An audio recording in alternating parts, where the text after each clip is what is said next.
he whispered like a prayer. The sweet woman he'd seen around town, usually chasing after her delinquent brother, Sadie. Yeah, he'd asked around about her after she'd slammed into him coming around the corner in one of the aisles at the feed store. He'd felt a shock of heat slice through him, leaving behind a warmth he'd never felt. She'd backed up 2 steps, apologized, then stepped back another 3 steps when she looked up at him and gasped. He scared her, but he didn't know why. Probably had something to do with that bar fight her brother tried to start with Colt and nearly got her punched in her pretty face. He'd saved her and that no-account brother of hers. He scanned the wire up her arms to the way it was bound around her wrists, along with the rope holding her up and tied around the tree trunk. If he undid the rope, she'd fall to the ground and the barbs would drive into her body even deeper. He needed to cut the wire off her, then let her down. "Sadie, it's Rory Kendrick.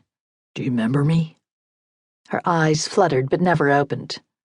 "You're supposed to go after them." "Who?" Another soft moan escaped her blue, cracked lips. "I'm going to cut you down. Hold on, Sadie. I'll be right back.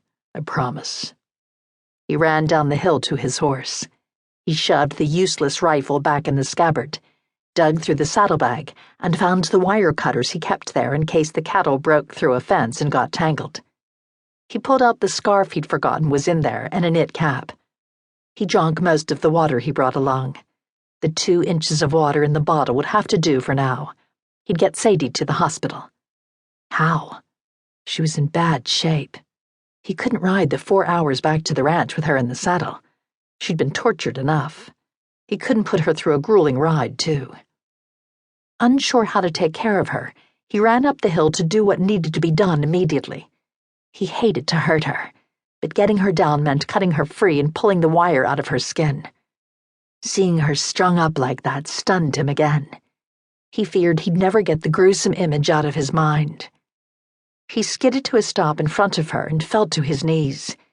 He started at her feet and snapped the wire around her ankles free. He unwound the wire up to her knees. Whoever had done this had made sure to inflict the maximum amount of pain. The barbs were spread out, but the way they wound around Sadie ensured nearly all of them bit into her pale skin. Some of the punctures would heal, but the deeper ones would leave lasting scars. Not as bad as the ones in her mind, he feared. "Stop," Sadie whispered, her body shaking. She barely had the strength to wiggle to get away from him and make herself swing again. Rory grabbed her thighs and held her still. She tried to kick him away, but he held her in place.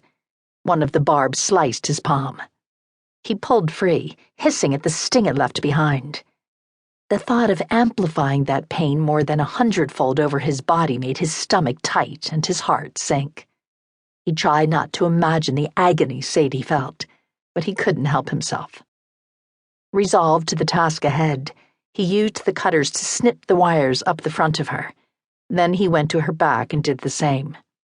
Some fell to the ground. Others remained stuck to her body. Those he gently pulled free at her sides, dropping the bloody mess to the ground. Once he had all the wire off up to her wrists, he scooped it all away from her feet and went to the tree. He untied the knot on the rope and gently lowered her down. With the slack let out, he walked back to her before she fell on her back. He held the rope in one hand and wrapped his other arm around her to hold her up. Once he had her secure against him, he let go of the rope. Her arms fell, her bound hands hitting the top of her head. She yelped in pain. "I'm sorry. I should have thought about how much your shoulders and hands must hurt from being pulled up like that." He held her with one arm and worked his jacket off with the other, switching hands to hold her to get the jacket free. He wrapped it around her back and gently laid her in the soft grass and mud. He pulled the jacket around her, hoping his warmth worked its way into her cold skin soon. The shearling lining would help hold in the heat. At least the snow had thawed and the temps had risen above freezing. Otherwise, she'd be dead by now. She wasn't in great shape, but he thought she'd make it, if he got her the help she needed soon. Her arms and wrists were sticky with blood. He'd cut the wires, but they dug into her deep.